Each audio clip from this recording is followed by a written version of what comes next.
Hello and welcome to this session in which we would look at materiality and how does it affect the audit reporting decision or the audit opinion.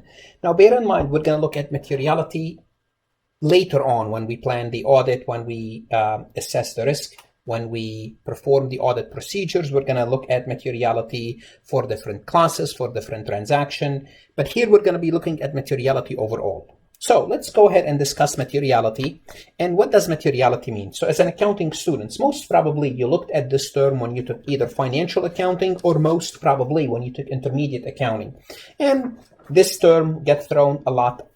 What is materiality? Basically, materiality is if it changes someone's decision, if the omission of this information or if the misstatement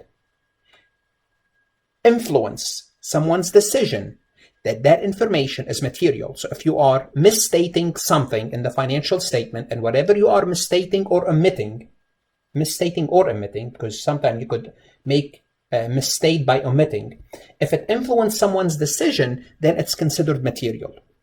So a misstatement in the financial statement can be considered material if knowledge of the misstatement will affect a decision of a reasonable user of the financial statements. So this is what's considered material. Now, what is not material? Well, if the amount is not material, so if it doesn't affect someone's decision, we call the amount or the issue or the misstatement as immaterial. If the amount or the issue is immaterial, as far as the audit opinion, we would still issue a standard unmodified audit opinion. So if we lack a gap inconsistency, or if the company made an error, but the error is small, it's immaterial, then we would still give an unmodified opinion. Now, we're going to look at when the amount is material. So now we made an error, a misstatement, and the amount is material. So the amount is large, but do not overshadow the financial statement as a whole. The amount is large, but it does not spread through the whole financial statements. Under those circumstances, we issue a qualified opinion when we use the except for this issue, the financial statements are fairly presented. Now, it's very important to basically give an example of what do we mean by it's a material error, but it doesn't affect the overall financial statement. So let's assume we have two accounts, cash and account receivable. And let's assume cash should be reported at 150,000 and account receivable should be reported at 300,000. So together, cash and receivable, they should equal together of 450,000. Now let's assume the company within cash, let's assume they are including a post-dated check. A post-dated check for, let's assume, 30,000. And from financial accounting, that post-dated checks should be considered an account receivable. So the account should be listed as, the cash should be 120. We need to reduce the cash. Basically, we need to reduce the cash 30,000 to 120. And we need to add the amount to account receivable 330. So what happened here, notice between cash and receivable, we still have 450.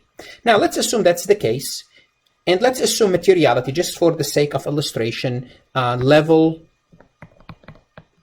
of materiality is 5,000. Level of materiality 5,000 means if anything above 5,000, we consider important. Well, guess what? 30,000 is way more than 5,000. So is the amount material? You bet it's material. Now, but notice here, the error is limited. Basically, it's not pervasive. It's not affecting a lot of accounts. It's either affecting cash and or account receivable. So it's limited to those two accounts. So now we say that the amount is material, but it's not pervasive. Under those circumstances, we give a qualified opinion if the issue is gap. Now, which is gap in this situation? Now, let's assume, working within this same example, let's assume sales is overstated by 30,000. Let's use the same amount. It doesn't matter. Let's assume the error is not between cash and receivable. Let's use actually a different amount this way you don't think I'm discussing the same thing. Let's assume sales is overstated by 25,000. So what happened is this. Now, account receivable here is overstated by, there's 25,000 in here that should not be here because sales is overstated. They prematurely booked a sale for 25,000. Well, for one thing, let's take a look at the error. Is 25,000 more than 5,000? And the answer is yes. So the amount is material. Now, the other thing we're going to look at is if sales is overstated by 25,000. So this is sales. What else could be affected if sales is affected? Well, let's think about it. Let's go through the income statement first. Sales minus cost of goods sold equal to gross profit. Well, guess what? Your gross profit will be overstated by 25,000. If your sales are overstated, your gross profit is overstated. Let's keep going down the income statement. So now you're going to get to your income before taxes. Income before taxes also overstated by 25,000. Well, if that's the case, your tax expense / liability is also overstated because now you're reporting more taxes and liabilities.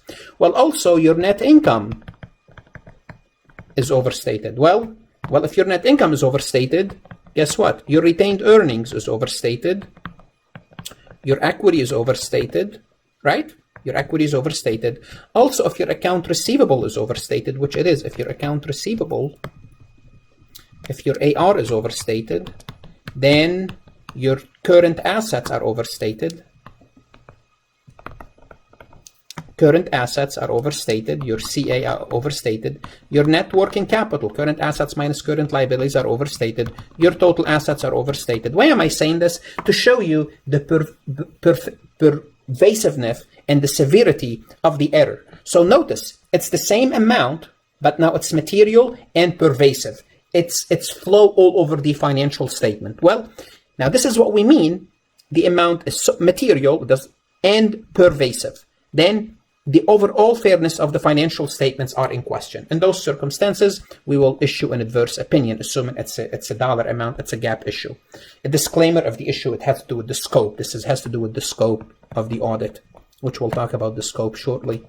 Remember, if the scope of the audit when we issue a disclaimer, okay? And here's basically a graph what I just said. If the amount is immaterial, we would issue unqualified opinion. If the amount is material but not pervasive, as I showed you between sales and between account receivable and cash, we issue a qualified opinion.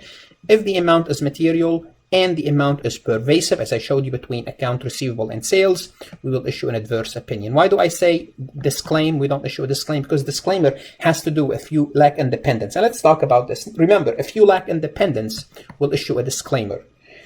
And when it comes to independence, if the disclaimer has to do with independence, materiality is not an issue.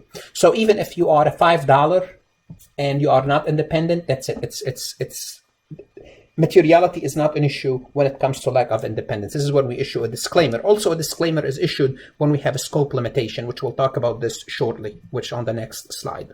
Okay. So let's talk a little bit more about materiality.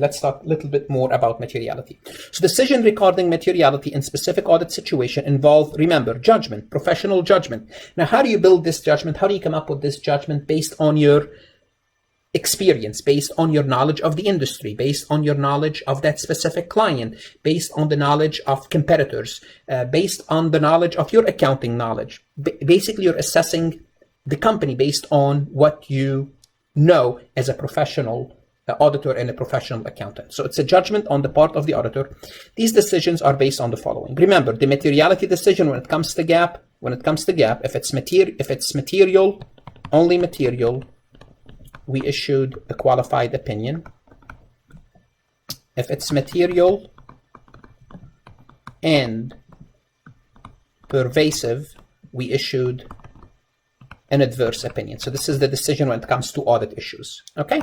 Now, how do we come up? Remember in the prior example, I said dollar amount compared to a benchmark. The benchmark that I used in my example, I said $5,000. I said the materiality is $5,000. Anything above $5,000 is considered material.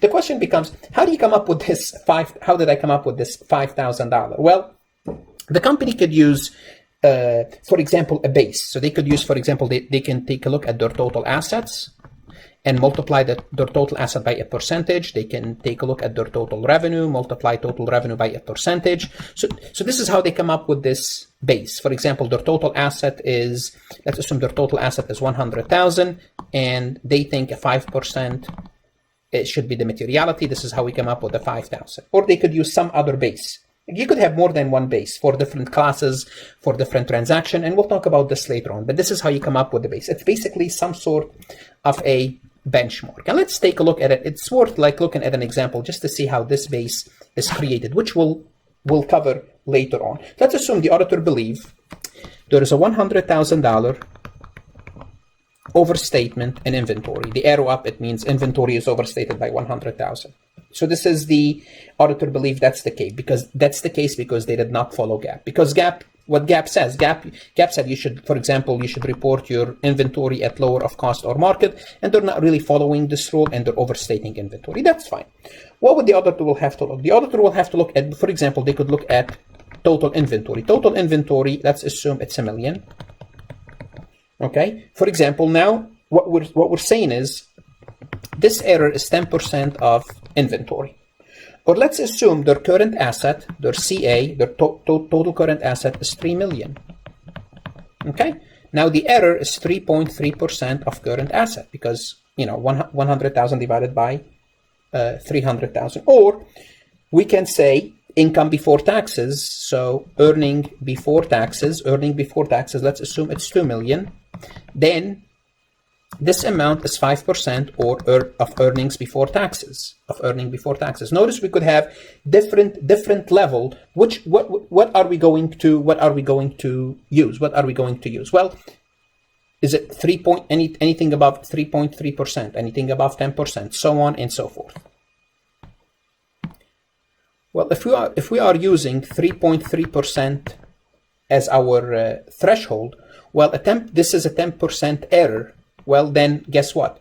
We are above the threshold.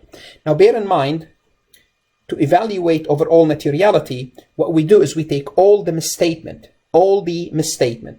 okay, and we combine them together. So this is only one misstatement. But we might have many misstatements. So what we need to do, we're going to combine all the misstatement, then see if the whole misstatements altogether affect the materiality. For example, let's assume in the same company we have account receivable. Okay, let's assume with this same company we have AR, and AR is also overstated by 150,000. So what happened is now we have two misstatements, one for 100, one for 150. Now the total is 250. Now what we can do, now we have basically, in a sense, if we look at it, now we have 250 out of 3 million in current assets because both are current assets. And if we take 250 divided by 3 million, that's 8.3% of the assets are misstated. And if we compare this to 2 million in earnings before interest and taxes, earning before taxes, it's going to be 12.5%. So notice what we do is after we figure out the percentage, we will combine all the errors to make sure overall they are not material. Maybe the 100,000 is not material on its own, but when you take 100,000 and 150, it becomes a material misstatement. And remember, don't forget that we have to take a look at the pervasiveness of the error. So it's not only it's affecting account receivable, is it affecting sales? And if sales is affected, what else is affected? Same thing with inventory. Inventory affects cost of goods sold. Inventory affects accounts payable. So remember the dollar amount compared with a benchmark. It's also a professional judgment, and we could have many benchmarks. And later on, we'll see exactly how do we come up with this information, measuring materiality. Sometimes we cannot figure out the dollar amount of the misstatement. For example, this has to do with measurability. This is when it comes to disclosures. When it comes to disclosures, for example, the client they cannot give you, or they don't want to give you the information about specific lawsuit. So how would you know what could be the potential losses? You don't have the exact information. So here what's happening is it's a disclosure issue, and I don't know the dollar amount. So the measurability is difficult. I cannot really measure the dollar amount of the issue. Okay? Or sometime after the balance sheet, subsequent to the balance sheet, the company purchased another company and they don't want to give you this information. Okay? So what happened is the auditor will have to make a decision. What should they do about failure to disclose? Because they really cannot measure the lawsuit. They cannot measure the loss. They cannot measure the effect, the dollar effect on the purchase of this new company. What's also important when it comes to materiality is the nature of the item. The nature of the items means what? It means what type of misstatements are we dealing with? What type of misstatement? Because the type is important. For example, if this error takes you from a profit to a loss, so it's a small error, but somehow, let's see, it's the opposite. You were at a loss, so you're reporting net loss, and this error, that's the number that's misstated. It's going to take you from a loss to a profit. And let's assume going from a loss to a profit has a psychological effect on the investors, has a psychological effect on the users of the financial statement. Then guess what? This is a non-qualitative factor.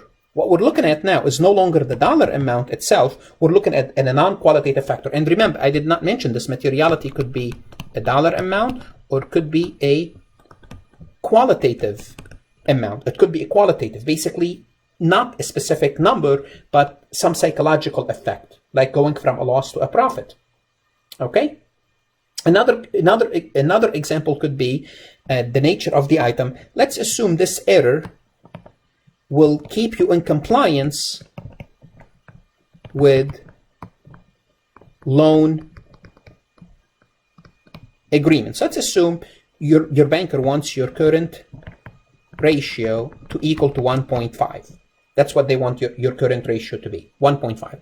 And this error makes your current ratio, it's not material, but turns your current ratio into 1.5. So current ratio is current assets divided by current liabilities. And what happened is you either understated a liability, or overstated an asset, but the amount is not material. But the amount that's misstated gives you a current ratio of 1.5.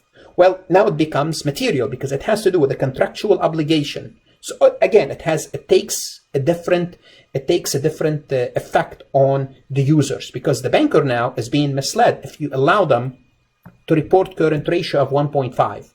And I had to deal with this in a real life example when I was in practice. Specifically, a company, a funeral home,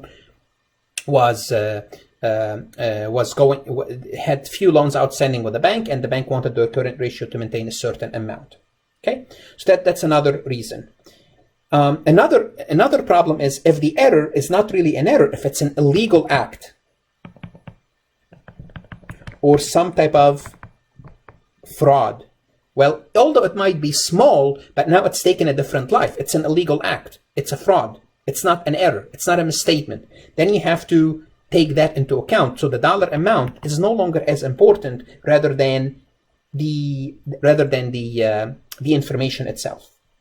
Also, what you should be careful about, if the amount is not material this period, so you have period 1, we're auditing period 1, we're auditing this period. The amount is small here, but let's assume they're deferring some revenues or deferring some expenses to the next period. So the amount here, not material, but when they defer it, the amount in the next period might be material. So we have to take that into account. Also, this is non-qualitative because it's not material now. It might be material in the future. How do we know this? It's based on our professional judgment. Also, if there is a risk of bankruptcy, if the company going through some trouble, then small errors might be important, because if there is a risk of a bankruptcy, well, the error, it takes a different life on, it takes a whole new life on its own. Okay?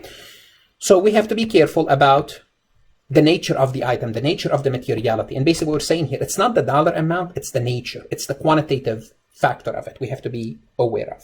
Okay?